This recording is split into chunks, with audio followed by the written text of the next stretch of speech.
안녕하세요. 책쓰코치 조민희입니다. 이번 시간에는 여러분들이 알쏭달쏭해 하면서도 많이 헷갈려하는 애와 의에 대해서 살펴보도록 하겠습니다. 자, 먼저 이 애는 부사격 조사입니다. 부사격 조사로서 반드시 뒤에 서술어가 따라와야 된다는 거죠. 자, 이 부사격 조사는 어떤 것이냐면은 체온 있죠? 여러분들이 잘 알고 있는 체온 뒤에 붙는 조사라는 거죠. 이 체온 뒤에 붙는 조사로서 어떤 성질이 있느냐 하면은 바로 장소 또는 시간, 장소 또는 시간을 나타내는 체온 뒤에 붙는 조사라는 거죠. 그럼 예를 들면 어떤 것이 있느냐 하면은 집에 할 때 어떻습니까? 이 집이라는 장소가 왔죠. 장소가 오고 조사가 붙었죠. 또 학교에 할 때 학교라는 장소가 붙고 부사격 조사 붙었죠. 자, 장소가 붙. 그럼 시간은 어떻게 하면 될까요? 저녁이라는 시간을 나타내는 체온이 왔죠. 그리고 조사가 붙었죠. 부사격 조사. 또 저녁에 말고 뭐 오전에 해도 되겠죠. 아침에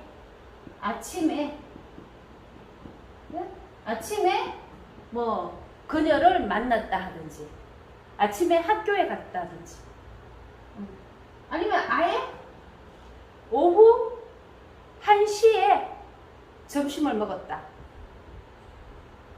오후 3시에 선생님을 만났다 해도 되고, 뭐죠? 그럴 때는 다 시간을 나타내는 뭐죠? 부사격 조사가 붙어야 된다. 자, 그리고 두 번째로는 이 부사격 조사가 왔을 때 뒤에 반드시 서술어가 와야 된다 그랬죠. 그럼 이 서술어가 올 때 이 서술어가 바로 동작이나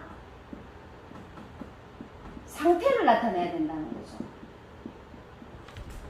자, 처음에는 뭐라 그랬어요? 처음에는 체온 플러스 조사에 이 체온이라는 것이 장소나 시간을 나타내야 된다 그랬죠.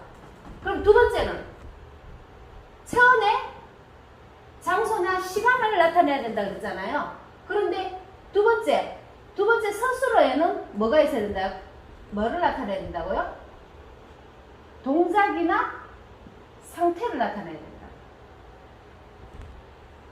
두 번째, 동작이나 상태를 나타내야 된다. 그럼 예를 들면은 아까 집에 그랬잖아요. 집에 갔다 하든지, 뭐 집에 왔다, 학교에 갔다, 학교에 왔다, 마찬가지거든요. 그럼 예를 들어서 자, 동작을 나타낼 때 나는 학교에 갔다, 학교에 갔다 하면 어떻게 됩니까? 나는 학교에 갔다. 나는 학교에 갔다라는 동작을 나타내고 있잖아요. 자, 학교라는 뭡니까?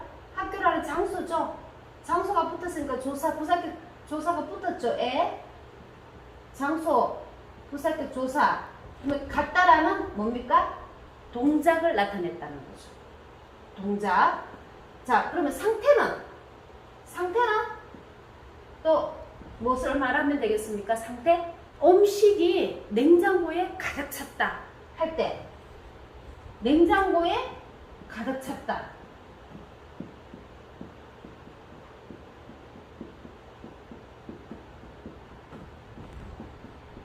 자, 냉장고에 가득 찼다. 무엇이? 음식이. 아니면은 뭐 생수가, 또 음료수가 냉장고에 가득 찼다. 이렇게 말할 수 있겠죠. 그럼 여기 한번 보세요. 이 냉장고에라는 말은 뭡니까? 장소죠. 장소를 나타내고 부사격 조사 붙었죠. 그 다음 가득 찼다.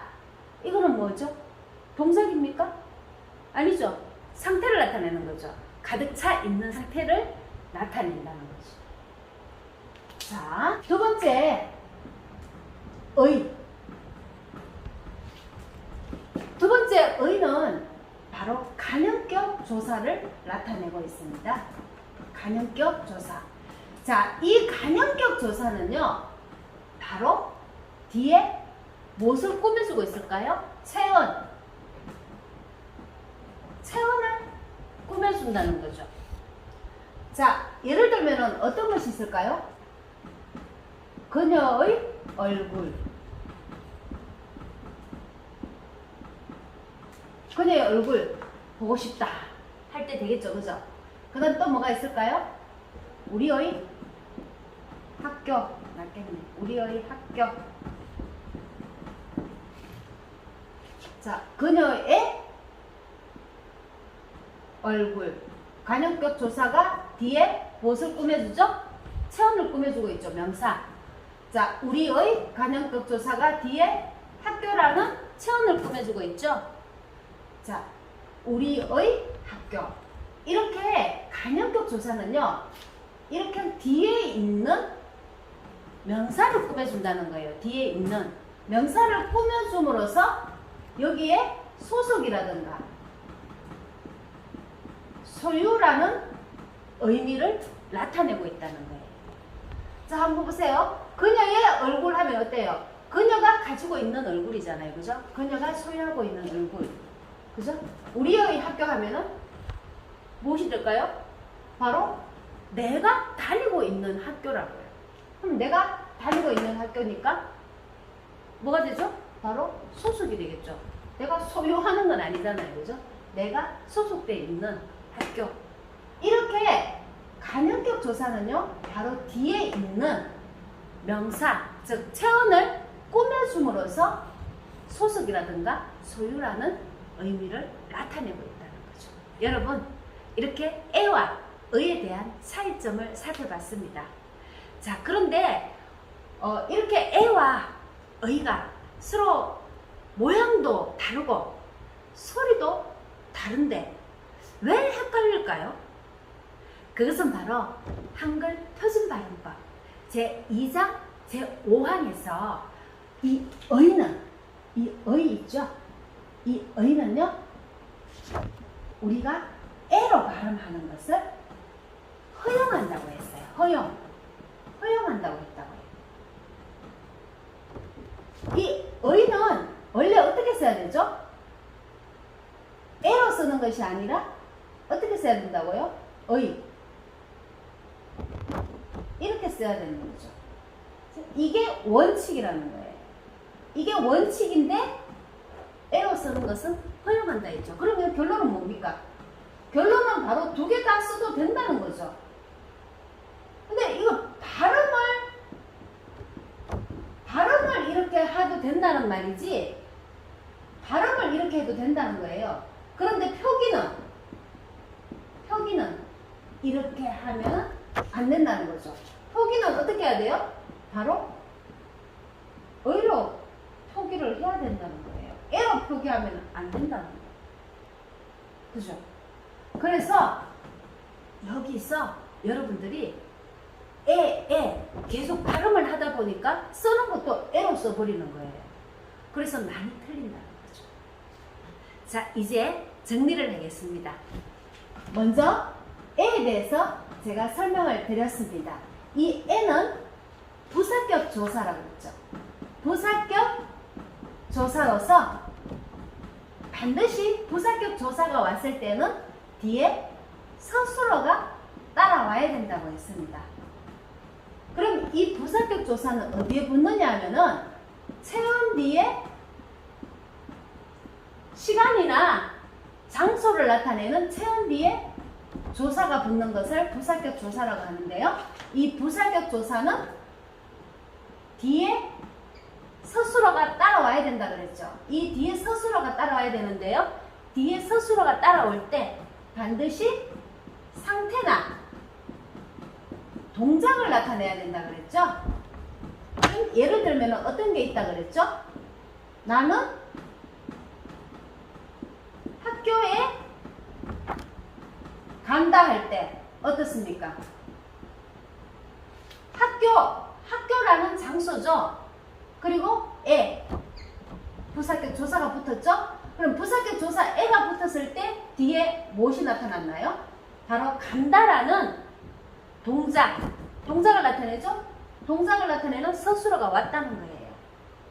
그리고 상태를 나타낼 때는 무엇이 있으면 될까요?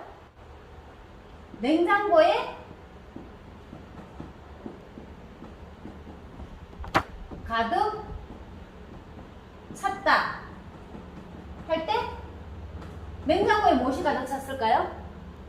음식물이 냉장고에 가득 찼다 해도 되고 생수가 냉장고에 가득 찼다 해도 되죠. 그럼 냉장고라는 무엇입니까? 체온 왔죠?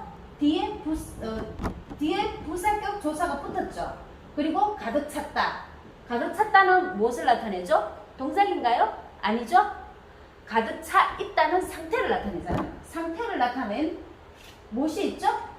서술어가 왔다는 거예요. 상태를 나타낸 서술어. 자, 이럴 때 부사격 조사 에를 사용한다는 거고요. 그 다음 의를 사용할 때는 부사격 조사가 아니고 뭐라 그랬죠? 간형격 조사라는 겁니다. 자, 부사격 조사할 때는 뒤에 서술어가 왔죠. 그런데 간형격 조사할 때는 뒤에 뭐가 와야 되느냐면요. 바로 체언이 와야 된다는 거예요. 체언. 즉, 명사가 와야 된다는 거죠. 명사. 자, 명사가 오게 되면은요. 바로 소유라는 건가 또는 소속이라는 의미를 나타낸다는 거죠. 자, 예를 들면은